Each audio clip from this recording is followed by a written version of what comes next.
ನಮಸ್ಕಾರ. ಆಹಾರ, ಆರೋಗ್ಯ, ಆಧ್ಯಾತ್ಮ ಈ ಸಂಸ್ಕಾರದ ಬೆಳಕಿಗೆ ತಮ್ಮೆಲ್ಲರಿಗೂ ಸ್ವಾಗತ ಸುಸ್ವಾಗತ. ಇವತ್ತು ನಮ್ಮೊಂದಿಗಿದ್ದಾರೆ ಡಾಕ್ಟರ್ ಸುನಂದಾ ಕುಲಕರ್ಣಿ. ಸುನಂದಾ ಕುಲಕರ್ಣಿ ಅಂತಿಂತವರಲ್ಲ, ನಮ್ಮ ಪ್ರೊಫೆಸರು RH ಕುಲಕರ್ಣಿ ಅವರ ಮಗಳು. ಅಷ್ಟೇ ಅಲ್ಲ, ಚಿನ್ನದ ಪದಕ ಪಡೆದಂಥವ್ರು. ಸುದೀರ್ಘವಾದಂಥ ಸರ್ವಿಸ್ನಲ್ಲಿ ಪ್ರಸೂತಿ ತಜ್ಞರಾಗಿ ಅಷ್ಟು ವರ್ಷ ಕೆಲಸ ಮಾಡಿ ಬೆಂಗಳೂರು ಮೆಡಿಕಲ್ ಕಾಲೇಜಿಂದ professor head of the department ಅಂತ ರಿಟೈರ್ಡ್ ಆದವರು. ಇವತ್ತೂ ಕೂಡ ಚಿನ್ಮಯ ಮಿಷನ್ನಲ್ಲಿ ತಮ್ಮ ಕೆಲಸವನ್ನ ಸೇವೆಯನ್ನ ಮುಂದುವರಿಸಿದ್ದಾರೆ. ಅವರಿಗೆ ವಿಶೇಷವಾಗಿ ಟೀಚಿಂಗ್ನಲ್ಲಿ ಮತ್ತೆ ಬರವಣಿಗೆಯಲ್ಲಿ ಹವ್ಯಾಸ ಹೆಚ್ಚಾಗಿರೋದ್ರಿಂದ 200ಕ್ಕಿಂತ ಹೆಚ್ಚು ರೇಡಿಯೋ ಮತ್ತೆ ಟಿವಿ ಸಂದರ್ಶನ ಕೊಟ್ಟಿದ್ದಾರೆ. 500ಕ್ಕಿಂತ ಹೆಚ್ಚು ಪುಸ್ತಕಗಳನ್ನ, ಬುಕ್ಲೆಟ್ಗಳನ್ನ ಜನಸಾಮಾನ್ಯರಲ್ಲಿ ಜಾಗೃತಿ ಮೂಡಿಸೋ ಕೆಲಸವನ್ನ ಅವರು ಮಾಡ್ತಾ ಇದ್ದಾರೆ. ಮೇಲಾಗಿ ನನಗೆ ಅತ್ಯಂತ ಗಳಸ್ಯ ಕಂಠಸ್ಯ, ಯಾಕಂದ್ರೆ ನನ್ನ ಮೊದಲ ಹೆರಿಗೆ ಆದಾಗ ನನ್ನ ಜೊತೆಗೆ ನನ್ನ ಮಗುವಿನ ಜೊತೆಗೆ ರಾತ್ರಿಯೆಲ್ಲ ಕಳೆದಂಥ ಅತ್ಯಂತ ಉತ್ಕೃಷ್ಟ ಪ್ರಸೂತಿ ತಜ್ಞರು. ಅಂಥವರನ್ನ ಬರಮಾಡ್ಕೊಳ್ಳೋಣ. ನಮಸ್ಕಾರ ಸುನಂದ ಅವರೇ. ನಮಸ್ಕಾರ. ನಿಮ್ಮನ್ನ ಸಂದರ್ಶನ ಮಾಡ್ತಾ ಇರೋದು ಅತೀವಾದಂಥ ಸಂತೋಷ. ಇವತ್ತು ಎಲ್ಲಿ ನೋಡ್ದಲ್ಲೆಲ್ಲ 30, 40, 50 ಅಂತಂದ್ರೆ ಗರ್ಭಕೋಶನ ಕಿತ್ತಾಕ್ಬಿಡೋದು, ಏನು ಬೇಕಾಗಿಲ್ಲ, ಮಕ್ಕಳಾಗಿದೆಲ್ಲ, 2 ಮಕ್ಕಳಾಯ್ತು ಮುಗೀತು ಅಂತ ಅನ್ನೋ ಭಾವನೆ ಬಂದಿದೆ. ಆದರೆ ಎಷ್ಟೋ ಜನರಿಗೆ ಗರ್ಭ ತಾಳೋದು ನಿಂತ ಮೇಲೂ ಕೂಡ ಈ ಗರ್ಭಕೋಶ ಅಂಡಾಂಶಗಳು ಅದು ನಮ್ಮ ಆರೋಗ್ಯಕ್ಕೆ ಉತ್ತಮ ಅನ್ನೋದು ಗೊತ್ತಿಲ್ಲ. ಹಾಗಾಗಿ ಇವತ್ತು ನೀವು ನಮಗೆ ದಯವಿಟ್ಟು ಈ ಗರ್ಭಕೋಶದ ಶಸ್ತ್ರಚಿಕಿತ್ಸೆ ಯಾವಾಗ, ಹೇಗೆ, ಯಾಕೆ ಮಾಡಬೇಕು ಅನ್ನೋದನ್ನ ತಿಳಿಸ್ಕೊಡಿ. ನನ್ನ ಇಲ್ಲಿ ಕರೆಸಿ ಇದು ಇಂಟರ್ವ್ಯೂ ಮಾಡಿದ್ದಕ್ಕೆ ನಿಮಗೆ ನಾನು ಧನ್ಯವಾದಗಳನ್ನು ತಿಳಿಸ್ತೀನಿ. ಮೊದಲು ಇದು ಹಿಸ್ಟ್ರೆಕ್ಟಮಿ, ಇದರ ಇಂಗ್ಲೀಷ್ನಾಗ ಹೇಳೋದು ಹಿಸ್ಟ್ರೆಕ್ಟಮಿ ಅಂತ. ಕನ್ನಡದಲ್ಲಿ ನಾವು ಹೇಳೋದು ಅಂತಂದ್ರೆ ಗರ್ಭಕೋಶದ ಅದನ್ನು ಚಿಕಿತ್ಸೆ ಅಂತ ತೆಗೆಯುವುದು ಅಂತ. ಈ ಇದು ಹಿಸ್ಟ್ರೆಕ್ಟಮಿ ಅಂದ್ರೆ ಹಿಸ್ಟರಾಸ್ ಅಂದ್ರೆ ಗ್ರೀಕ್ ಶಬ್ದ, ಅಂದ್ರೆ ಗರ್ಭಕೋಶ ಅಂತ. ಎಕ್ಟಮಿ ಅಂದ್ರೆ ರಿಮೂವಲ್. ಸೊ ಗರ್ಭಕೋಶವನ್ನು ತೆಗೆಯೋದಕ್ಕೆ ಹಿಸ್ಟರೆಕ್ಟಮಿ ಅಂತ ಅದಕ್ಕೆ ಹೆಸರು. ಇದಕ್ಕೆ ಹಲವಾರು ಕಾರಣ ಇದೆ. ಇದು ಇದನ್ನ ನಾವು ಮೊದಲಿನ ಕಾಲದಿಂದ ಅದರಲ್ಲಿ ಎವಲ್ಯೂಷನ್ ಅದ್ರಾಗ ಆಗ್ತಾ ಆಗ್ತಾ ಬಂದು ಇದು ಹಿಸ್ಟ್ರೆಕ್ಟಮಿ ಕೊನೆಗೆ ಬಂದಿದೆ. ಈ ಹಿಸ್ಟ್ರೆಕ್ಟಮಿಗೆ ಮಾಡ್ಲಿಕ್ಕೆ ಅನೇಕ ಕಾರಣ ಇದ್ದಾವೆ. ಅವೇನು ಅಂತಂದ್ರೆ, ಮೊದಲನೇದು ಒಂದು ಕ್ಯಾನ್ಸರ್.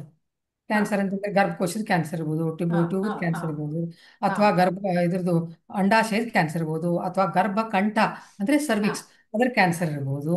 ಇವೆಲ್ಲ ಕ್ಯಾನ್ಸರ್ ಇದ್ದಾಗ ಅಕ್ಕಪಕ್ಕದ ಆರ್ಗಾನಿಕ್ ಅವು ಬರ್ತಿರ್ತವೆ. ಈಗ HIV ಇದ್ದವ್ರಿಗೆ ಅಕ್ಕಪಕ್ಕ ಇದ್ದವ್ರಿಗೂ ಒಂದೊಂದ್ಸ ಅವು ಬಂದ್ಬಿಡ್ತಾವಲ್ಲ, ಆ ಥರ ಅವ್ರ ಜೊತೆ ಸಂಬಂಧ ಮಾಡಿದವ್ರಿಗೆ ಹೇಗೆ ಬರ್ತವೆ, ಅದೇ ಥರ ಇವು ಹಬ್ಬುತ್ತವೆ. ಅವಾಗ ಅದನ್ನ ನಾವು ಕಂಪ್ಲೀಟ್ಲಿ ಸಂಪೂರ್ಣವಾಗಿ ತೆಗೆದು ಹಾಕ್ಬೇಕಾಗ್ತದೆ. ಅದು ಒಂದಿದ್ದು. ಎರಡನೇದು ಏನಂದ್ರೆ ಪ್ರೀ ಮೆಲಿಗ್ನೆಂಟ್ ಲೀಜನ್ಸ್ ಅಂತ. ಪ್ರೀ ಮೆಲಿಗ್ನೆಂಟ್ ಅಂದ್ರೆ ಇನ್ನೂ ಅವ್ರಿಗೆ ಕ್ಯಾನ್ಸರ್ ಬಂದಿರುವುದಿಲ್ಲ, ಅದಕ್ಕೂ ಮೊದಲಿನ ಸ್ಟೇಜು. ಅವಾಗ ನಾವು ಅದನ್ನ ಅವಾಗಲೇ ಚಿಕಿತ್ಸೆ ಕೊಟ್ಟರೆ ಅದು ಮುಂದೆ ಕ್ಯಾನ್ಸರ್ ಆಗೋದಿಲ್ಲ. ಅಂತಹ ಸಮಯದೊಳಗೂ ಈಗ ಅದಕ್ಕೊಂದು ಉದಾಹರಣೆ ಹೇಳ್ತೀನಿ. ಅಂದ್ರೆ ಇದು ಗರ್ಭಕಂಠದ ಮೇಲೆ ಪ್ರೀ ಮೆಲಿಗ್ನೆಂಟ್ ಲೀಜನ್ಸ್ ಅಂತ ಕ್ಯಾನ್ಸರ್ ಸರ್ವಿಕ್ಸು, ಅದು ಗರ್ಭಕಂಠದಕ್ಕೆ ಅರ್ಬುದ ರೋಗ, ಅದ್ರದ್ದೇನು ಮೊದಲಿಂದು ಇರ್ತದೆ, ಅದು ಬಂದಿರ್ತದೆ. ಅಥವಾ ಗರ್ಭಕೋಶದ ಕ್ಯಾನ್ಸರು, ಅದಕ್ಕೂ ಮೊದಲೇ ಒಂದು ಹೈಪರ್ಪ್ಲಾಸಿಯಾ ಅಂತ ಬರ್ತಿರ್ತಾವೆ. ಸೊ ಇಂಥ ಕೆಲವು ಸಂದರ್ಭದೊಳಗೆ ಅದನ್ನ ನಾವು ಚಿಕಿತ್ಸೆನಾರ ಕೊಡಬೇಕು, ಕರಗುವಂಥದ್ದು. ಅದಾಗಿಲ್ಲ ಅಂದ್ರೆ ಅದನ್ನ ತೆಗೆದು ಹಾಕಬೇಕು. ಅದು ಎರಡನೇದು. ಅದು ಏನಂತಂದ್ರೆ ಪ್ರೀ ಮೆಲಿಗ್ನೆಂಟ್ ಲೀಜನ್ಸ್. ಮೂರನೇದು ಅಂದ್ರೆ ಬಿನೈನ್ ಅಂತಂದ್ರೆ ಇದರಲ್ಲಿ ಗರ್ಭಕೋಶಕ್ಕೆ ಏನೋ ಒಂದು ಥರದ ಟ್ಯೂಮರು ಅಥವಾ ಗಡ್ಡೆ ಏನೋ ಒಂದು ಆಗಿರ್ತದೆ, ಆದ್ರೆ ಅವು ಕ್ಯಾನ್ಸರ್ ಇರುವುದಿಲ್ಲ. ಆವಾಗಲೂ ನಾವು ತೆಗಿಬೇಕು. ಫೈಬ್ರಾಯ್ಡ್ ತರ, ನಾರುಗಡ್ಡೆ ತರ. ಅದಕ್ಕೆ ಬೇಕಾದಷ್ಟು ಕಾರಣ ಇದೆ. ಒಂದೇದು ಓಕೆ, ಫೈಬ್ರಾಯ್ಡ್ ಅಂದ್ರೆ ಗರ್ಭಕೋಶದೊಳಗೆ ಅದು ಒಂಥರ ಗಂಟು ಬರ್ತದೆ. ಅದು ಒಳಗಿರ್ಬೋದು, ಗರ್ಭಕೋಶದ ಸ್ನಾಯು ಒಳಗಿರ್ಬೋದು, ಅಥವಾ ಹೊರಗಡೆ ಹಿಂಗ ಇಳಿಕೆ ಹಾಕ್ತಾ ಇರ್ಬೋದು, ಗರ್ಭಕಂಠದೊಳಗಿರ್ಬೋದು, ಗರ್ಭಕೋಶದ ಪಕ್ಕದಲ್ಲಿರ್ಬೋದು. ಹೀಗೆ ಅದು ಆಮೇಲೆ ಕೋಶಕ್ಕೆ ಅಂಟಿಕೊಂಡ ತಂತುಗಳ ಒಳಗೆ ಇರ್ಬೋದು. ಹೀಗೆ ಎಲ್ಲಾದ್ರೂ ಇರ್ಬೋದು ಅದು. ಅಥವಾ ಹಿಂಗೆ ಇದನ್ನೆಂತ ತೂಗಾಡ್ತಿರ್ಬೋದು. ಹಿಂಗೆ ಬೇರೆ ಬೇರೆ ಪೆಡಂಕ್ಯುಲೇಟೆಡ್ ಅಂತ ಪೆಡಂಕ್ಯುಲೇಟೆಡ್ ಇರ್ಬೋದು. ಅದು ಪೆಡಂಕ್ಯುಲೇಟೆಡ್ ಒಳಗಾದ್ರೂ ಇರ್ಬೋದು, ಅಥವಾ ಗರ್ಭಕೋಶಕ್ಕೆ ಅಂಟ್ಕೊಂಡು ಹೊರಗಡೆನೂ ಇರ್ಬೋದು. ಸೊ ಅದು ಇರ್ಬೋದು. ಈ ತರ ಬೇರೆ ಬೇರೆ ಜಾಗದಲ್ಲಿ ಅದು ಬೆಳೀತಿರ್ತದೆ. ಅವು ಬೆಳೆದಂಗೆ ಅವನ್ನ ಅವು ತೊಂದರೆ ಕೊಡ್ತವೆ. ಸೊ ಈಗ ಹ್ಮ್ ತೊಂದರೆ ಕೊಟ್ಟಾಗ ಅದಕ್ಕೆ ಉದಾಹರಣೆ ಹೇಳ್ತೀನಿ. ಅವ್ರು ಹ್ಮ್ ಮಕ್ಕಳ ಬಸರಿ ಆಗ್ತಾರೆ, ಗರ್ಭಪಾತ ಹ್ಮ್ ಆಗ್ತಿರ್ತದೆ, ಅಥವಾ ಹ್ಮ್ ಗರ್ಭ ನಿಲ್ಲಕ್ಕೆನೆ ತೊಂದರೆ ಆಗ್ತದೆ, ಒಳಗೆ ಹ್ಮ್ ತೂಗಾಡ್ತಿರ್ತಾವೆ, ಹ್ಮ್ ಆಮೇಲೆ ಗರ್ಭ ಕಂಠಕ್ಕೆ ಬಂದಿರ್ತವೆ. ಆ ತರ ಹ್ಮ್ ಇದ್ದಾಗೂ ಅದನ್ನ ತೆಗಿಬಹುದು. ಇದು ಹಾ ಏನು ಗರ್ಭಾಶಯ ಇದು ಗಡ್ಡೆ ಹಾ ಇದ್ದಾಗ. ಹಾ ಎರಡನೇದು ಏನಂದ್ರೆ ಎಂಡೋಮೆಟ್ರಿಯೋಸಿಸ್ ಅಂತ ಇರ್ತದೆ, ಹಾ ಹಾ ಅಡಿನೋಮಯೋಸಿಸ್ ಅಂತ ಇರ್ತದೆ. ಇದೇನಂದ್ರೆ ಹ್ಮ್ ಗರ್ಭಕೋಶದೊಳಗಿದ್ದುದು ಇದು ರಕ್ತ ಅದು ಗರ್ಭ ಕಂಠದಿಂದ ಯೋನಿಯಿಂದ ಹೊರಗೆ ಬರಬೇಕು, ಅಸ್ರಾವ ಆಗಬೇಕು. ಅದ್ರ ಓಕೆ ಬದಲು ಹ್ಮ್ ಗರ್ಭಾಶಯದ ಸ್ನಾಯು ಒಳಗೆ ಅದು ತಿಂಗಳ ಇವ್ರಿಗಾದಾಗ ಓ ಅದ್ರೊಳಗೆ ಅಲ್ಲೇ ಒಳಗಿರ್ತದೆ, ಸೇರ್ಕೊಂಡ್ಬಿಡುತ್ತದು. ಹಾ ಬಿಡ್ತದೆ.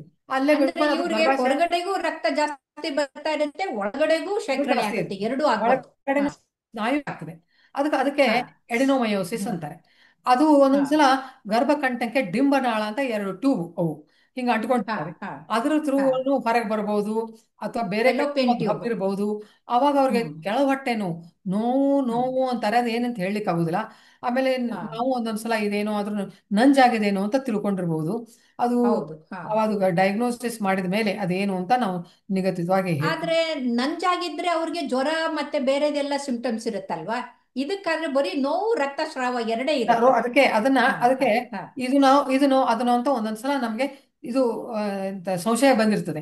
ಅದಕ್ಕೆ ಹಾ ಅದನ್ನ ಹಾ ನೇರವಾಗಿ ನಾವು ಕಂಡು ಹಿಡಿದು ಅದು ಕಂಡು ಹಿಡಿದು. ಇದಕ್ಕೆ ಹ್ಮ್ ಅಂತಂತ ನಮಗೆ ಹ್ಮ್ ಗೊತ್ತಾದ ಮೇಲೆ ಅದಕ್ಕೆ ನಾವು ಇದನ್ನ ಅವ್ರಿಗೆ ತುಂಬಾ ತೊಂದರೆ ಆಗ್ತಾ ಇದ್ದಾಗ ಅವಾಗ ಹ್ಮ್ ಗರ್ಭಕೋಶವನ್ನು ತೆಗಿತಾರೆ. ಇದನ್ನ ಅದು ನೀವು ಅವ್ರ ಸಿಂಪ್ಟಮ್ಸ್ ಇಂದ ಊಹೆ ಮಾಡ್ತೀರಿ.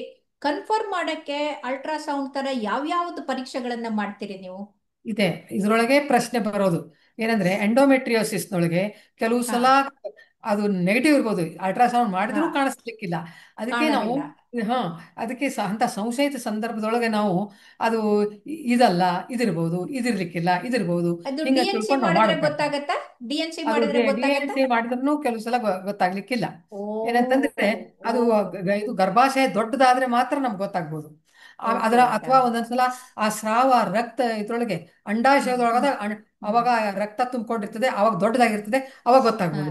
ಅಥವಾ ಓಕೆ ಗರ್ಭಾಶಯ ದೊಡ್ಡದಾದಾಗ, ಅಥವಾ ಗರ್ಭಾಶಯದು ಜಂಕ್ಷನ್ ಅದು ಮಸಲು ಸ್ನಾಯು ಮತ್ತು ಎಂಡೋಮೆಟ್ರಿಯಮ್ ಜಂಕ್ಷನ್ ಅದು ದೊಡ್ಡದಾಗಿದೆ ಏನು, ಅಲ್ಲಿ ಏನೇನು ಹ್ಮ್ ಕಾಣಿಸ್ತದೆ ಅದು ನೋಡ್ಕೊಂಡು ಆ ಥರ ಸಿಂಪ್ಟಮ್ಸ್ ಬಂದಾಗ ನಮ್ಗೆ ಹ್ಮ್ ಗೊತ್ತಾಗ್ತದೆ. ಒಂದೊಂದ್ಸಲ ಸಿಂಪ್ಟಮ್ಸ್ ಇಲ್ದಾಗ ಅದು ಹ್ಮ್ ಗೊತ್ತಾಗೋದು ಕಷ್ಟ. ಇದು ಅದಕ್ಕೆ ಕಲ್ಪೋಸ್ಕೋಪಿ ಮಾಡಿದ್ರೆ ಗೊತ್ತಾಗತ್ತಾ? ಇಲ್ಲ, ಇಲ್ಲ, ಅದು ಗೊತ್ತಾಗಲ್ಲ. ಕಾಲ್ಪೋಸ್ಕೋಪಿ ಓಕೆ ಇದಕ್ಕೆ ಕ್ಯಾನ್ಸರ್ ಓಕೆ ಸರ್ವಿಕ್ಸ್ಗೆ. ಸರ್ವಿಕ್ಸ್ಗೆ ಸರ್ವಿಕ್ಸ್. ಮಾತ್ರ. ಸೊ ಓಕೆ ಇಂಥ ಓಕೆ. ಸಮಯದೊಳಗೆ ನಾವು ಅವ್ರಿಗೆ ಹಿಸ್ಟೆಕ್ಟಮಿ ಮಾಡಬೇಕಾಗ್ತದೆ. ಹಾ ಸೊ ಹಾ ಅಡಿನೋಮೈಸಿಸ್ ಆಯ್ತು, ಎಂಡೋಮೆಟ್ರಿಯೋಸಿಸ್ ಆಯ್ತು, ಫೈಬ್ರಾಯ್ಡ್ ಆಯ್ತು, ಒಂದೊಂದ್ಸಲ ಪ್ರೊಲ್ಯಾಪ್ಸ್ ಹ್ಮ್ ಅಂತಂದ್ರೆ ಈಗೀಗ ಕಡಿಮೆ ಆಗ್ತಾ ಇದೆ.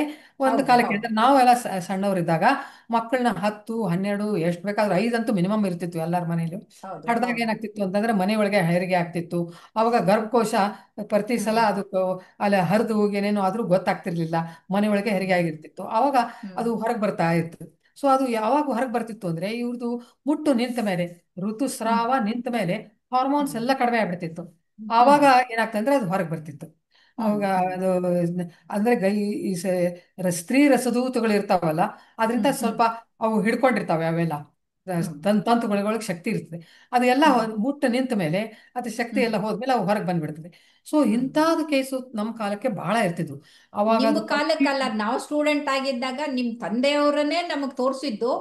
ಒಳ್ಳೆ ಜೋತಾಡ್ಕೊಂಡು ಹೀಗೆ ಇದ್ ಮಾಡ್ಕೊಂಡು ಹೊರಗಡೆಗೆ ಬಂದಿರೋದನ್ನ ತೋರಿಸಿದ್ರು ನಮ್ಗೆ. ಭಯಾನಕವಾಗಿರ್ತಾ ಇತ್ತು.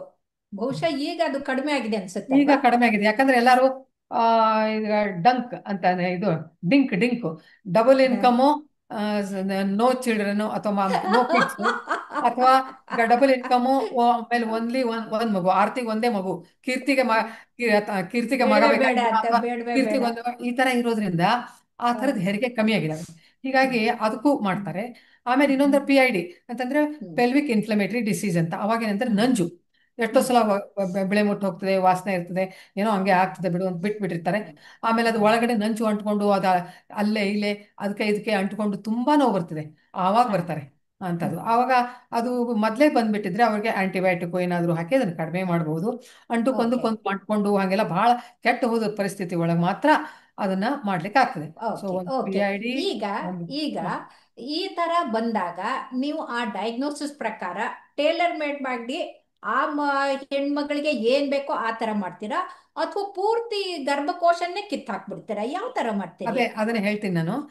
ಇದನ್ನ ಲಿಸ್ಟ್ ಮುಗಿಸ್ಬಿಡ್ತೀನಿ ಮೊದಲು. ಹಾ. ಸೊ ಇದು ಅಡಿನೋಮಯೋಸಿಸು, ಎಂಡೋಮೆಟ್ರಿಯೋಸಿಸು, PID, ಹ್ಮ್. ಆಮೇಲೆ ಪ್ರೊಲ್ಯಾಪ್ಸು, ಹ್ಮ್. ಆಮೇಲೆ ಫೈಬ್ರಾಯ್ಡು, ಪ್ರೀ ಹ್ಮ್. ಮ್ಯಾಲಿಗ್ನೆಂಟ್ ಲೀಜನ್ಸು, ಮ್ಯಾಲಿಗ್ನೆಂಟ್ ಲೀಜನ್ಸ್, ಇವು ಹ್ಮ್. ಎಲ್ಲದಕ್ಕೂ ಇದನ್ನ ಗರ್ಭಕೋಶವನ್ನು ನಾವು ತೆಗೆದು ಹಾಕ್ತೀವಿ. ಈಗ ಹ್ಮ್. ಇವು ನೀವು ಒಂದು ಪ್ರಶ್ನೆ ಕೇಳಿದ್ರಿ ನನಗೆ, ಏನಂದ್ರೆ ಈಗೀಗ ಗರ್ಭಕೋಶದ ಇದು ಚಿಕಿತ್ಸೆ ಜಾಸ್ತಿ ಯಾಕೆ ಆಗ್ತವೆ ಅಂತ ಕೇಳಿದ್ರಿ. ಹ್ಮ್. ಹ್ಮ್. ಈಗ ಒಂದನೇದೇನಂದ್ರೆ, ನಮ್ಮ ಕಾಲಕ್ಕೆ ಏನಿತ್ತು ಅಂದ್ರೆ ಆ ಸೂಳೆ ಪಾಪ ಸನ್ಯಾಸಿಗೆ ಅಂತ ಒಂದು ಗಾದೆ ಮಾತಿದೆ. ಓ. ಸ್ವಲ್ಪ ಗರ್ಭಕೋಶದ ಆಮೇಲೆ ರಕ್ತಸ್ರಾವ ಅದೊಂದು ಹೇಳಲಿಕ್ಕೆ ಬರ್ತೇನೆ ನಾನು. ಹಾ. ಏನಂದ್ರೆ ವಿಪರೀತ ರಕ್ತಸ್ರಾವ ಆಗ್ಲಿಕ್ಕೆ ಶುರು ಮಾಡಿದ್ರೆ, ಏನ್ ಹ್ಮ್. ಕೊಟ್ಟರು ಅದು ಕಡಿಮೆ ಆಗಿಲ್ಲ ಅಂದ್ರೆ ಅವಾಗ ಗರ್ಭಕೋಶವನ್ನು ಕಿತ್ತು ಹಾಕ್ತಿದ್ವಿ. ಅವಾಗ ಹ್ಮ್. ಗರ್ಭಕೋಶದ ತಪ್ಪೇನು ಇರ್ತಿದ್ದಿಲ್ಲ. ಹೌದು. ಹಾರ್ಮೋನ್ಗಳು, ಈ ಸ್ತ್ರೀ ರಸದೂತಗಳು ಹ್ಮ್. ಅಂಡಾಶಯದಿಂದ ಏನು ಬಿಡುಗಡೆ ಆಗ್ತಾವ, ಅದರಿಂದ ಅದು ಹ್ಮ್. ಇಫೆಕ್ಟ್ ಮಾತ್ರ ನಾವು ಇದ್ರದ್ದು ಏನ್ ನೋಡ್ತಿದ್ವಿ, ಅದ್ರ ಪರಿಣಾಮ ಗರ್ಭಕೋಶದ ಮೇಲೆ ನೋಡ್ತಿದ್ವಿ ನಾವು. ಆ ತರ ಓಕೆ. ಆದಾಗ ಹೆಚ್ಚಿನ ರಕ್ತಸ್ರಾವ ಆಗ್ತಿತ್ತು. ಯಾವುದು ನಾವು ರಕ್ತ ಅವ್ರಿಗೆ ರಕ್ತ ಪೂರಣೆ ಮಾಡಿದ್ರು, ಯಾವ ಹ್ಮ್. ಹ್ಮ್. ಮಾತ್ರೆ ಹ್ಮ್. ಕೊಟ್ರು, ಯಾವುದು ಹ್ಮ್. ಆಮೇಲೆ ನಾವು DNC ಅದೆಲ್ಲ ಮಾಡಿದ್ರು, ಯಾವ್ದು ಹ್ಮ್. ಮಾಡಿದ್ರು ಅದು ನಿಲ್ದೇ ಇದ್ದಾಗ ಅವಾಗ ಹ್ಮ್. ನಾವು ಆವಾಗಿನ ಕಾಲಕ್ಕೆ ಮಾಡ್ತಿದ್ವಿ. ಈಗ ಹ್ಮ್. ಕಾಲ ಬದಲಿಯಾಗಿದೆ. ಎಷ್ಟೋ ಹ್ಮ್. ಹೊಸ ಹೊಸ ಆವಿಷ್ಕಾರಗಳಾಗಿದ್ದಾವೆ. ಕಾರ್ಗದ. ಈ ಹೌದು. ಆವಿಷ್ಕಾರಗಳಿಂದ ಆ, ಹೊಸ ಹೊಸ ಉಪಕರಣಗಳು ಬಂದಿವೆ, ಹೊಸ ಹೊಸ ಮಾತ್ರೆ ಚುಚ್ಚುಮದ್ದುಗಳು ಬಂದವೆ. ಇದರಿಂದ ಹ್ಮ್. ನಾವು ಗರ್ಭಕೋಶದ ಚಿಕಿತ್ಸೆಯನ್ನು ತೆಗೆಯೋದನ್ನು ನಾವು ಕಡಿಮೆ ಮಾಡ್ಬೋದು. ನಾವು ಯಾಕೆ ಓಕೆ. ಇದನ್ನು ಹೇಳ್ತೀವಿ ಅಂತಂದ್ರೆ, ನೀವು ಹ್ಮ್. ಪಾಶ್ಚಾತ್ಯರಿಗೆ ಹೋಲಿಸಿದ್ರೆ, ಈಗ ಹ್ಮ್. ಆ, ಇಂಗ್ಲೆಂಡ್, ಹ್ಮ್. UK, ಯುನೈಟೆಡ್ ಹ್ಮ್. ಕಿಂಗ್ಡಮ್ಸು, ಹ್ಮ್. ಆಮೇಲೆ ಇದು ಏನು ಅಮೆರಿಕಾ, ಹ್ಮ್. ನಾರ್ವೆ, ಹ್ಮ್. ಆಮೇಲೆ ಜಪಾನು, ಇವೆಲ್ಲ ದೇಶದೊಳಗೆ ಒಂದು ಅಥವಾ ಎರಡು ಹಿಸ್ಟೆಕ್ಟಮಿ ಆಗ್ತವೆ, ಎಷ್ಟಕ್ಕೆ 1,000 ಜನರಲ್ಲಿ. ನಮ್ಮ ಓಹೋ. ದೇಶದೊಳಗೆ ಬಹಳ ಆಗ್ತಾ ಇದ್ದಾವೆ. ಆದ್ರೂ ಹಾ. ನಮ್ಮ ದೇಶದೊಳಗೂ ಇಷ್ಟು ಅಂತ ಹೇಳಿಕೆ ಅಂಕಿ ಸಂಖ್ಯೆ ನನಗೆ ಗೊತ್ತಿಲ್ಲ, ಅದು ಹಾ. ಸಿಗ್ಲಿಲ್ಲ. ಆದ್ರೆ ಏನಂದ್ರೆ, ನಮ್ಮ ದೇಶದೊಳಗೆ ಒಂದೊಂದು ರಾಜ್ಯಕ್ಕೆ ಅಂತ ನಾವು ಹೋಲಿಸಿದ್ರೆ, ಹಾ. ತೆಲಂಗಾಣ, ಆಂಧ್ರ, ಹ್ಮ್. ಹ್ಮ್. ಛತ್ತೀಸ್ಗಢ, ಹ್ಮ್. ರಾಜಸ್ಥಾನ, ಹ್ಮ್. ಪಂಜಾಬ್, ಹಿಂಗೆ ಕೆಲವು ರಾಜ್ಯದೊಳಗೆ ಮಾತ್ರ ಬಹಳ ಇದೆ, ಉಳಿದ ವಿಪರೀತ. ರಾಜ್ಯದೊಳಗೆ ಕಡಿಮೆ ಇದೆ. ಹಾ. ಸೊ ಈ ಹಾ. ತರ ಇದ್ರೊಳಗೆ ಇದು ಜಾಸ್ತಿ ಆಗಿರೋದ್ರಿಂದ ನಮ್ಮ ಹ್ಮ್. ಘನ ಸರ್ಕಾರದವರು ಹಾ. ಒಂದು ಇದಕ್ಕೆ ಒಂದು ಏನ್ ಮಾಡಿದಾರೆ, ಒಂದು ರೂಪರೇಷೆ ಮಾಡಿದ್ದಾರೆ ಈಗ. ಹಾ. ಏನಂದ್ರೆ, ಗೈಡ್ಲೈನ್. ಈ ಆರೋಗ್ಯ ಇದು ಎಂತದ್ದು ಆಯುಷ್ಮಾನ್ ಭಾರತ ಹಾ. ಅಂಥವ್ರು ಯಾರು ಮಾಡಿಸ್ಕೋತಾರೆ, ಹ್ಮ್. ಅದ್ರೊಳಗೆ ಇಬ್ರು 40 ವರ್ಷಕ್ಕಿಂತ ಕಡಿಮೆ ಇದ್ದವ್ರಿಗೆ ನೀವು ಅವ್ರಿಗೆ ಗರ್ಭಾಶಯ ನೀವು ತೆಗೆದುಹಾಕ್ಬಿಟ್ರೆ, ಹಾ. ಅವ್ರಿಗೆ ನೀವು ಒಂದಲ್ಲ ಇಬ್ರು ಹ್ಮ್. ಡಾಕ್ಟರ್ದು ಸೀನಿಯರ್ ಯಾರಿರ್ತಾರೆ, ಒಪಿನಿಯನ್. ಅವ್ರದ್ದು ಇಬ್ರು ತಮ್ದು ಇದು ಹೇಳ್ಬೇಕು, ತಮ್ದು ಒಪಿನಿಯನ್ ಹೇಳ್ಬೇಕು ಹ್ಮ್. ಅಂತ ಹ್ಮ್. ಮಾಡಿದ್ದಾರೆ. ಹ್ಮ್. ಏಕೆಂದ್ರೆ ಹ್ಮ್. ತಮ್ಗೆಲ್ಲ ಈಗ ಎಲ್ಲರಿಗೂ ಗೊತ್ತಿದೆ, ಏನಂದ್ರೆ ಹ್ಮ್. ಇದು ಗರ್ಭಪಾತ ಮಾಡಿಸ್ಕೋಬೇಕಾದ್ರೆ ನಾವು ಹಾ. ಒಬ್ರು ಡಾಕ್ಟರ್ ಒಪಿನಿಯನ್ ಸಾಕು. ಇಷ್ಟು ವಯಸ್ಸು ಇದು ಗರ್ಭಕೋಶ ಇದು ಬೆಳೆದ್ರ 24 ವಾರ ಆಗಿತ್ತಂದ್ರೆ ಇಬ್ರದ್ದು ಬೇಕು. ಇದೆಲ್ಲ ಮೊದ್ಲು 20 ಇತ್ತು, ಈಗ 24 ಆಗಿದೆ, ಅದೆಲ್ಲ ಬಂದಿದೆ. ಹೌದು. ಹೌದು. ಅದೇ ತರ ಹೌದು. 40 ವರ್ಷದೊಳಗಿನ ಸಣ್ಣವ್ರಿಗೆ ಅದು ಹ್ಮ್. ಬಂದ್ರೆ ಅದಕ್ಕೆ ಇಬ್ರದ್ದು ಇದು ಆಯುಷ್ಮಾನ್ ಭಾರತಕ್ಕೆ ಬಂದಿದೆ. ಇನ್ನ ಓಕೆ. ಉಳಿದ ಕಡೆ ನಾವು ಉಳಿದವ್ರಿಗೆ ನಾವು ಏನ್ ಮಾಡ್ಬೇಕು ಆ, ಹಾ. ಅಂತ ಒಂದು ಪ್ರಶ್ನೆ ಬರ್ತದೆ. ಓಕೆ. ಆವಾಗ ಹ್ಮ್. ಸರ್ಕಾರದವರು ಒಂದು ಇದನ್ನ ಮಾಡ್ತಾ ಇದ್ದಾರೆ. ಹ್ಮ್. ಒಂದೊಂದು ಇನ್ಸ್ಟಿಟ್ಯೂಷನ್ಗೆ ಹಾ. ಅಲ್ಲಿ ಒಂದು ಕಮಿಟಿ ಅಂತ ಮಾಡಿ ಹಾ. ಅದ್ರೊಳಗೆ ಅದು ಪಾಸ್ ಆಗ್ಬೇಕು. ಹಾ. ಅಂದ್ರೆ ಅಂದ್ರೆ ನೀವ್ ಹೇಳೋದೇನು ಅಂತಂದ್ರೆ, ಹ್ಮ್. ಅನ್ನೆಸೆಸರ್ಲಿ ಹಿಸ್ಟ್ರೆಕ್ಟಮಿ ಮಾಡುವುದನ್ನ ಕಡಿಮೆ ಮಾಡೋ ಕಡೆಗೆ ಗಮನ ಕೊಟ್ಟು ಈ ರಿಸ್ಟ್ರಿಕ್ಷನ್ ಮಾಡ್ತಾ ಇದ್ದಾರೆ ಅಂತ. ಈಗ ಹಾ. ನನ್ನ ಪ್ರಶ್ನೆ ಏನು ಅಂದ್ರೆ, ಬಂದವ್ರಿಗೆಲ್ಲ ಹಿಸ್ಟ್ರೆಕ್ಟಮಿನೇ ಮಾಡ್ಬೇಕಾ, ಅಥವಾ ಪಾರ್ಷಲ್ ಆಗಿ ತೆಗಿಬೋದಾ, ಅಥವಾ ಬರೀ ಆ ಗಂಟನ್ನು ಮಾತ್ರ ತೆಗಿಬೋದಾ, ಯಾವ ತರ ಮಯೋಮೆಕ್ಟಮಿ ಮಾಡ್ಬೋದಾ ಏನಂತ ತಿಳಿಸಿ. ನಾನು ಇದಕ್ಕೆ ಸಮಯ ಎರಡು ಕಡಿಮೆ ನಮೂನೆ ಇರೋದ್ರಿಂದ ಎರಡು ಮುಗಿಸೋಣ. ಹಾ. ನಮೂನೆ ಉತ್ತರ ಕೊಡ್ತೀನಿ ನಾನು ಇದಕ್ಕೆ. ಹ್ಮ್. ಮೊದಲೇದೇನೆಂದ್ರೆ, ನಾನೇ 20 ಹ್ಮ್. ವರ್ಷದೊಳಗಿನ ಇಬ್ಬರು ಹುಡುಗಿಯರಿಗೆ ಹಿಸ್ಟೆಕ್ಟಮಿ ಮಾಡಿದ್ದೀನಿ, ನಾನೇ ಓಹೋ. ಮಾಡಿದ್ದೀನಿ. ಹಾ. ಯಾಕೆ ಅಂತಂದ್ರೆ, ಒಂದು ಹಾ. ಹುಡುಗಿ ಇದ್ಲು, ಅವಳಿಗೆ ಹುಟ್ಟಿದ ಆರಭ್ಯ, ಅವಳಿಗೆ ಹಾ. ಓನಿತ್ತು. ಏನಂದ್ರೆ, ಹಾ. ಎರಡು ಕೈನೇ ಇರ್ಲಿಲ್ಲ. ಅಯ್ಯೋ ಅವ್ರ ಪಾಪ. ತಂದೆ ತಾಯಿ ಬಂದು ಅಳ್ಳಿಕ್ ಶುರು ಮಾಡ್ಬಿಟ್ರು. ನಾವಿರೋ ತನಕ ನಮ್ದು ಮಗಳದು ಮುಟ್ಟು, ಈಗ ಮೆನ್ಸ್ಟ್ರಲ್ ಹೈಜೀನ್, ಅವಳು ಮುಟ್ಟಾದಾಗ ಅವಳು ಹಾ. ಏನ್ ಮಾಡ್ಬೇಕು ಅಂತಂದ್ರೆ ಅವಳಿಗೆ ಕೈನೇ ಇಲ್ಲ. ಅವಳು ತನ್ನ ಹ್ಮ್. ಯಾರಾದ್ರೂ ರೇಪ್ ಮಾಡ್ಲಿಕ್ಕೆ ಬಂದ್ರೆ ತನ್ನ ಇದನ್ನ ತಡ್ಕೊಳಕ್ ಹೌದು. ಹೌದು. ಸಂರಕ್ಷಿಸಿಕೊಳ್ಳವಳು ಕೈ ಇಲ್ಲ. ಆಗೋದಿಲ್ಲ. ಆಮೇಲೆ ಪಾಪ. ಅಂಟಮಂದ್ರು ಮದುವೆ ಆಗಿ ಹೋಗ್ಬಿಡ್ತಾರೆ. ಹಾ. ಇವಳಿಗೆ ಮಾಡೋರು ಯಾರು, ನೀವು ದಯವಿಟ್ಟು ಮಾಡ್ಬೇಕು ಅಂತ. ಹಾ. ಅವಾಗ ನಾನು ಅದಕ್ಕೆ ಮಾಡಿದೆ. ಇದು ಒಂದನೇ ಹಾ. ಕೇಸು. ಹಾ. ಇನ್ನೊಂದೇನಂದ್ರೆ, ಇದು ನಾನು ಹುಬ್ಬಳ್ಳಿ ಒಳಗಿದ್ದಾಗ ಮಾಡಿದ್ದು. ಹುಬ್ಬಳ್ಳಿ ಹ್ಮ್. ಒಳಗಿದ್ದಾಗ ಇನ್ನೂ ಒಂದು ಹುಡುಗಿಗೆ 20 ವರ್ಷದವಳಿಗೆ ಮಾಡಿದ್ವಿ. ಏನು ಅಂತಂದ್ರೆ, ಇವಳು ಹುಚ್ಚ ಹಿಡಿದಿತ್ತು ಅವಳಿಗೆ. ಹಾ. ನೋಡ್ಲಿಕ್ಕೆ ಬಹಳ ಚಂದ ಇದ್ಲು ಅವಳು ಹುಡುಗಿ. ಅಯ್ಯೋ ಬೆಳ್ಳಗಿದ್ಲು, ಪಾಪ. ಎತ್ತರ ಇದ್ಲು, ಉದ್ದ ಕೂದ್ಲಿತ್ತು, ಪಾಪ. ನೋಡಿದ ತಕ್ಷಣ ಬಹಳ ಸುಂದರ ಹುಡುಗಿ ಅವಳು. ಹ್ಮ್. ಅವಳಿಗೆ ಯಾರ್ಯಾರೋ ಬಸ್ ಸ್ಟ್ಯಾಂಡ್ನಾಗ ಮಲ್ಗೋದು, ಅಲ್ಲಿ ಮಲ್ಗೋದು, ಇಲ್ಲಿ ಮಲ್ಗೋದು, ಯಾರ್ಯಾರೋ ಅವಳನ್ನ ಭೋಗಿಸಿದ್ರು. ಇದರಿಂದ ಅವಳು ಬಸ್ರಿಯಾಗಿ ಬಂದು 2-3 ಸಲ ಆಗಿ ಬಂದ್ಲು. ಅಷ್ಟರೊಳಗೇನೆ ಅದು ಬಂದ್ಲು. ಹ್ಮ್. ಅವು ಮಗು ಬಹಳ ಚೆನ್ನಾಗಿ ಬೆಳ್ಳಂದು ಚೆನ್ನಾಗಿ ನೋಡ್ಲಿಕ್ಕೆ ಪಾಪ. ಚಂದ ಇರೋದು. ಆ, ಹೆ- ಆಮೇಲೆ ಏನಂತ ಹ್ಮ್. ಅಂದ್ರೆ ಆರೋಗ್ಯಯುತವಾಗಿ ಹೆಣ್ಣೋ ಗಂಡೋ ಏನೋ ಹ್ಮ್. ಹುಟ್ಟಿರ್ತಿದ್ವು. ಅದನ್ನ ಯಾರ್ಯಾರೋ ತಗೊಂಡ್ರು. ಅವಾಗ ನಾನು ಮತ್ತೆ ಇನ್ನೊಬ್ಬ ಡಾಕ್ಟರ್ ಯೋಚಿಸಿದ್ವಿ ಏನು ಹ್ಮ್. ಅಂತಂದ್ರೆ, ಇವಳಿಗೆ ಇದನ್ನ ತಂದು ಮುಟ್ಟು ಮನಸ್ಸು ಬಂದಾಗ ಸರಿ ಇಲ್ಲ. ಅದು ಸೋರ್ಕೊಂಡು ಹ್ಮ್. ಹಂಗೆ ಹೋಗ್ಬಿಡ್ತಿತ್ತು. ಅದನ್ನ ಹೇಗ್ ಪಾಪ. ಮಾಡ್ಬೇಕಂತ ಅವಳಿಗೆ ಗೊತ್ತಿಲ್ಲ. ಸೊ ಅವಳನ್ನ ನಾವು, ಅವಳ ಜೊತೆಗೆ ಯಾರೂ ಇಲ್ಲ, ಯಾರೋ ತಂದು ಹಾಕಿ ಹೋಗ್ಬಿಡ್ತಿದ್ರು. ಹ್ಮ್. ಕೊನೆಗೆ ನಾವು ಅವಳಿಗೆ ಆಪರೇಷನ್ ಮಾಡಿದ್ವಿ. ಇದು ನಾನೇ ಹ್ಮ್. ಮಾಡಿದ್ದು 2 ಕೇಸು. ಹಾ, ಹ್ಮ್. ಆವಾಗ ನಮ್ಮ ಕಾಲದೊಳಗೆ ಏನಾಗ್ತಿತ್ತು ಅಂತಂದ್ರೆ, ಹ್ಮ್. ಯಾರೋ ಇದ್ದು ಇದು ಅವ್ರ ಒಪಿನಿಯನು ಇವ್ರ ಒಪಿನಿಯನು ಇರ್ತಿದ್ದಿಲ್ಲ. ಆದ್ರೆ ಹ್ಮ್. ಈಗ ಹ್ಮ್. ಸರ್ಕಾರದವರು ಇದು ಮಾಡಿದ್ದಾರೆ ಹ್ಮ್. ಏನಂತಂದ್ರೆ, ಓಕೆ. ಕಮಿಟಿ ಒಳಗೆ ಒಬ್ರು ಹ್ಮ್. ಅಡ್ವೊಕೇಟ್ ಇರಬೇಕು, ಒಂದು ಲಾಯರ್ ಅಂದ್ರೆ ಹ್ಮ್. ವಕೀಲರು ಇರಬೇಕು, ಒಬ್ರು ಹ್ಮ್. ಸೋಷಿಯಲ್ ಹ್ಮ್. ವರ್ಕರ್ ಇರಬೇಕು, ಆಮೇಲೆ ಹ್ಮ್. ಇಬ್ರು ಇದನ್ನ ಗೈನಕಾಲಜಿಸ್ಟ್ ಒಪಿನಿಯನ್ ಇರಬೇಕು, ಆಮೇಲೆ ಹ್ಮ್. ಅವ್ರು ಚಿಕ್ಕವ್ರು ಇರ್ತಾರಲ್ಲ ಅದಕ್ಕೆ ಹ್ಮ್. ಮಕ್ಕಳ ತಜ್ಞರ ಒಪಿನಿಯನ್ ಇರಬೇಕು, ಆಮೇಲೆ ಹ್ಮ್. ಸೈಕಾಲಜಿಸ್ಟ್ ಸೈಕಾಟ್ರಿಸ್ಟ್ ಅವ್ರದ್ದು ಒಪಿನಿಯನ್ ಇರಬೇಕು. ಇಂಥ ಹ್ಮ್. ಕಮಿಟಿ ಅವರು ಮಾಡ್ತಾ ಇದ್ದಾರೆ, ಇನ್ನೂ ಮಾಡಲಿಲ್ಲ, ಓಕೆ. ಮಾಡ್ತಾ ಇದ್ದಾರೆ. ಓಕೆ. ಅವ್ರದ್ದೆಲ್ಲರದ್ದು ಒಪಿನಿಯನ್ ತಗೊಂಡು ನೀವು ಮಾಡಬೇಕು ಅಂತ. ಓಕೆ. 40 ವರ್ಷದೊಳಗಿದ್ದವ್ರಿಗೇನು ಇದು ಇಬ್ಬರು ಡಾಕ್ಟರ್ ಅದಕ್ಕೆ ಇಂಥವ್ರಿಗಂತೂ ಅದು ಒಪಿನಿಯನ್ ತಗೊಂಡು ಮಾಡಬೇಕು ಅಂತ ಓಕೆ. ಮಾಡೋರು ಇದ್ದಾರೆ. ಇನ್ನು ನಿಮ್ದು ಓಕೆ. ಎರಡನೇ ಪ್ರಶ್ನೆ ಏನ್- ಹ್ಮ್. ಏನಂತಂದ್ರೆ, ಬಂದವ್ರಿಗೆಲ್ಲಾನು ಹಿಸ್ಟೆಕ್ಟಮಿ ಮಾಡಬೇಕಾ ಅಥವಾ ಬೇರೆ ಏನಾದರೂ ಚಿಕಿತ್ಸೆ ಇದೆಯಾ ಅಂತ. ಹ್ಮ್. ಇದೆ. ಏನಂತ ಅದಕ್ಕೆ ನಾ ಈಗ ಹೇಳಿದೆ, ಹೊಸ ಹೊಸ ಆವಿಷ್ಕಾರ ಆಗ್ತಾ ಇದ್ದಾವೆ, ಹೊಸ ಹೊಸ ಚುಚ್ಚುಮದ್ದು ಮತ್ತು ಔಷಧಿಗಳು ಬಂದಿದ್ದಾವೆ ಅಂತ. ಹ್ಮ್. ಈಗ ಅದಕ್ಕೊಂದು ನಾನು ಉದಾಹರಣೆ ಕೊಡ್ತೀನಿ. ಏನು ಹ್ಮ್. ಅಂದ್ರೆ ಎಂಡೋಮೆಟ್ರಿಯೋಸಿಸ್. ಈ ಹ್ಮ್. ಎಂಡೋಮೆಟ್ರಿಯೋಸಿಸ್ ನಮ್ಮ ಕಾಲಕ್ಕೆ ಅದನ್ನ ನಾವು ಅದೇ ಚಿಕಿತ್ಸೆ ಇತ್ತು ಅಂತ ತೆಗೆದಿಟ್ಟು ಹಾಕೋದೇ ಒಂದು ದೊಡ್ಡ ಕೆಲಸ ಇರ್ತಿತ್ತು. ಬಹಳ ಕಷ್ಟ ಇತ್ತು. ಅದು ಕ್ಯಾನ್ಸರ್ ಹ್ಮ್. ಅಲ್ಲ, ಆದ್ರೆ ತೆಗಿಯೋದೇ ಕಷ್ಟ. ಯಾಕಂದ್ರೆ ಅಲ್ಲಿ ಅಂಟ್ಕೊಂಡು ಇಲ್ಲಿ ಅಂಟ್ಕೊಂಡು ಇಂಟೆಸ್ಟೈನಸ್ ದೊಡ್ಡ ಕರಳಿಗೆ ಸಣ್ಣ ಕರಳಿಗೆ ಅಂಟ್ಕೊಂಡು ಅವು ಏನಾದ್ರು ಬಿಡಿಸ್ಲಿಕ್ಕೆ ಹೋದ್ರೆ ಅವು ಹರಿದು ಬಿಡ್ತಿತ್ತು. ಬಹಳ ಹ್ಮ್. ಕಷ್ಟ ಇರ್ತಿತ್ತು ಅದು. ಹ್ಮ್. ಅದಕ್ಕೆ ಅವ್ರು ತುಂಬಾ ಎಕ್ಸ್ಪರ್ಟ್ ಇದ್ದವ್ರು ಮಾಡ್ಬೇಕಾಗ್ತಿತ್ತು ಅದನ್ನ. ಇವು ಕೆಲವು ಸಲ ನಾವು ಜನರಲ್ ಸರ್ಜನ್ನೂ ಕರಿಬೇಕಾಗ್ತಿತ್ತು ಅಂತ ಹ್ಮ್. ಇತ್ತು. ಈಗ ಏನಂದ್ರೆ ಅದಕ್ಕೆ ಮಾತ್ರೆ ಬಂದವೆ. ಹಾ, ಹ್ಮ್. ಈ ಮಾತ್ರೆ ಅವ್ರು ತಗೊಂಡ್ಬಿಟ್ರೆ ಸಾಕು. ಹ್ಮ್. ಅದು ಹ್ಮ್. ಎಂಥ ನೋವು ಇದ್ರು, ನಾನು ನೋಡಿದ್ದೀನಿ, ಗುಡುಗುಡು ಉಳ್ಳಾಡ್ತಾ ಇದ್ಲು ಒಬ್ಳು, ಹ್ಮ್. ಸುಯಿಸೈಡ್ ಮಾಡ್ಕೋಬೇಕು, ನಾನು ಬದುಕುದಿಲ್ಲ ಅಂತ ಬಂದಿದ್ಲು ಅವಳು. ನಂಗೆ ಸತ್ತೇ ಹ್ಮ್. ಹೋಗ್ತೀನಿ, ನನಗೆ ಆಪರೇಷನ್ ಮಾಡ್ರಿ, ಇಲ್ಲ ನಿಮ್ಗೆ ಆಗುದಿಲ್ಲ ಅಂದ್ರೆ ನಾನು ಇದನ್ನ ಹೇಳಿ, ಆ, ಇದು ಇನ್ನೊಂದು ಹುಡುಗಿ, 20 ವರ್ಷದ ಹುಡುಗಿದು, ಇಲ್ಲಿ ಬೆಂಗಳೂರಿನಾಗ ಹೇಳು, ನಾನು ಹ್ಮ್. ಸುಯಿಸೈಡ್ ಮಾಡ್ಕೋತೇನೆ ಅಂತ ಅಷ್ಟು ಬಂದಳು. ಅವಳಿಗೆ ಹ್ಮ್. ನಾವು ಆ ಮಾತ್ರೆ ಹಾಕಿದ್ವಿ. ಹ್ಮ್. ಆರಾಮಾಗ್ಬಿಟ್ಲು 2 ತಿಂಗಳಾಗೆ. ಓ, ಆಮೇಲೆ ಏನ್ ಮಾಡಿದ್ಲು ವೆರಿ ಅಂದ್ರೆ, ಗುಡ್. ವೆರಿ ತನಗೆ ಗುಡ್. ಇಂತಾದ್ರೆ ತನ್ನ ಯಾರ್ಯಾರೋ ಅವಳ ಜೊತೆ ಸ್ನೇಹಿತರು ಇರ್ತಾರಲ್ಲ ಅವ್ರನ್ನ ಕರ್ಕೊಂಡು ಅವ್ರಿಗೆಲ್ಲರೂ. ಬಂತು, ಅವ್ರಿಗೂ ನೀವು ಓಕೆ. ಚಿಕಿತ್ಸೆ ಕೊಡಿ ಅಂತ. ಸೊ ಈಗ ಓಕೆ. ಎಂಡೋಮೆಟ್ರಿಯೋಸಿಸ್ಗೆ ಬಹಳ ಕಡಿಮೆ ಈಗ ಓಕೆ. ಶಸ್ತ್ರಚಿಕಿತ್ಸೆ ಮಾಡಿ ತೆಗೆಯೋದು. ಅದಕ್ಕೆ ನಾವು ಏನ್ ಮಾಡ್ತೀವಿ ಅಂದ್ರೆ ಅದಕ್ಕೆ ಮಾತ್ರೆಯಲ್ಲೇ ಮಾತ್ರೆ ಹಾಕ್ಬೋದು. ಮುಗ್ದೋಗುತ್ತೆ. ಹ, ಓಕೆ. ಆಮೇಲೆ ಅವ್ರಿಗೆ ಮಕ್ಕಳು ಆಗ್ತವೆ, ಎಲ್ಲಾನು ಸರಿ ಹ್ಮ್. ಹೋಗ್ತದೆ. ಇದು ಹ್ಮ್. ಒಂದಿತ್ತು. ಇನ್ನ ಹ್ಮ್. ನಾವು ಇದಕ್ಕೆ ಬರೋಣ, ಯಾವುದು, ಫೈಬ್ರಾಯ್ಡ್. ಹ್ಮ್. ಅಂದ್ರೆ ಗರ್ಭಕೋಶದೊಳಗೆ ಒಂದು ಗ್ರಂಥಿ, ಇದು ಗಡ್ಡೆ. ಈ ಗಂಟು. ಗಡ್ಡೆಗೆ ಓಕೆ. ಆ, ಏನು ಅಂತಂದ್ರೆ ಗಡ್ಡೆ ಬೆಳೆದಿರ್ತದೆ. ಈ ಹ್ಮ್. ಗಡ್ಡೆ ಬೆಳೆದವ್ರಿಗೆ ಎಲ್ಲಾರ್ಗು ಹಿಸ್ಟೆಕ್ಟಮಿ ಮಾಡ್ಬೇಕಂತೂ ಇಲ್ಲ. ಇಲ್ಲ. ನಾನು ಈಗಾಗಲೇ ತಮಗೆ ಹೇಳಿದೆ. ಏನು ಹ್ಮ್. ಅಂದ್ರೆ ಇದು ಅವ್ರಿಗೆ ಮಕ್ಕಳಾಗ್ಲಿಕ್ಕೆ ಹ್ಮ್. ಏನಾದ್ರೂ ತೊಂದರೆ ಆದ್ರೆ, ಅದು ಹ್ಮ್. ಕಂಠಕ್ಕೆ ಹಿಂಗ್ ಜೋತ್ ಬಿದ್ದಿದ್ರೆ ಅವಾಗ ಹ್ಮ್. ಸಂಭೋಗ ಮಾಡ್ಲಿಕ್ಕೇನೆ ಆಗೋದಿಲ್ಲ. ಅವಾಗ ಅದನ್ನ ಹ್ಮ್. ಅಷ್ಟೇ ತೆಗಿಬೇಕು.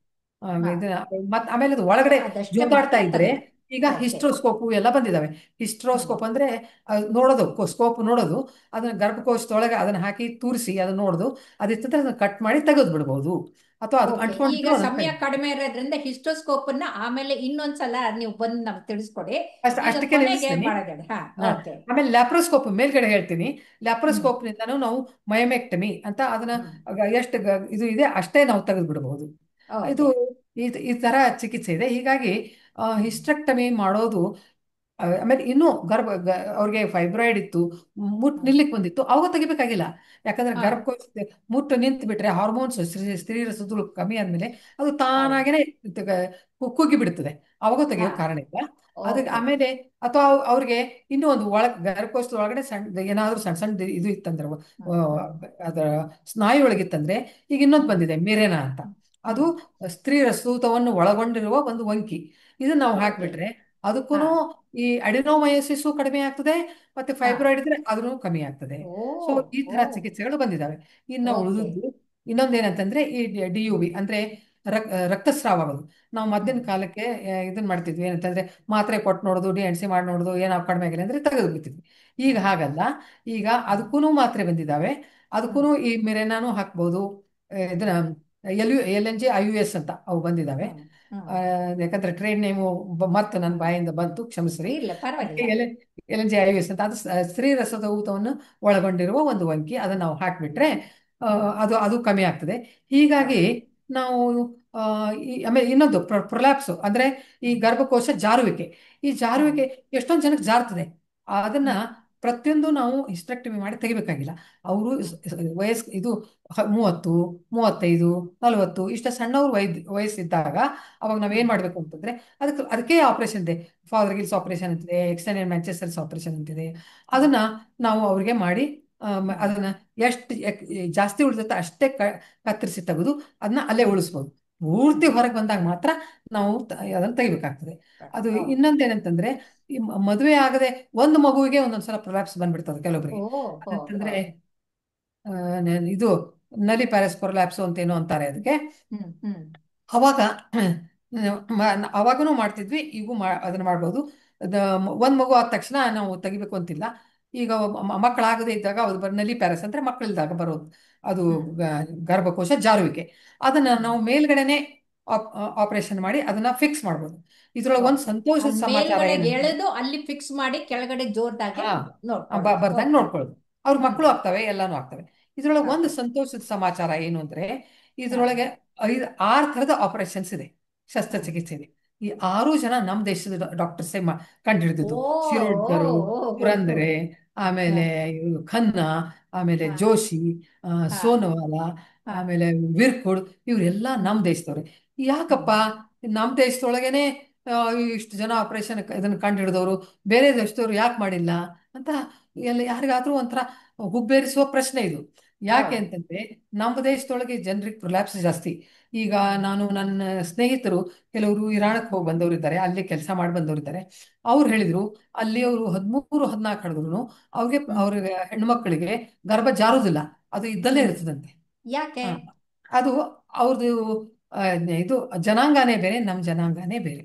ಓಕೆ ಓಕೆ ಹಾ ಹಾ ಹಾ ಓಕೆ ಓಕೆ. ತುಂಬಾ ತುಂಬಾ ಸಂತೋಷ ಡಾಕ್ಟರ್ ಸುನಂದ ಅವರೇ. ಇಷ್ಟು ಸರಳವಾಗಿ ಸುಂದರವಾಗಿ ಅದು ರಸವತ್ತಾಗಿ ನೀವು ಈ ಕೋಶದ ಬಗ್ಗೆ, ಅದ್ರ ಚಿಕಿತ್ಸೆ ಬಗ್ಗೆ ಮತ್ತೆ ಹೇಗ್ ಮಾಡ್ಬೇಕು ಅಂತ ತಿಳಿಸ್ಕೊಟ್ರಿ. ತುಂಬಾ ತುಂಬಾ ಧನ್ಯವಾದಗಳು ನಿಮಗೆ. ನಮಸ್ಕಾರ. ನಮಸ್ಕಾರ.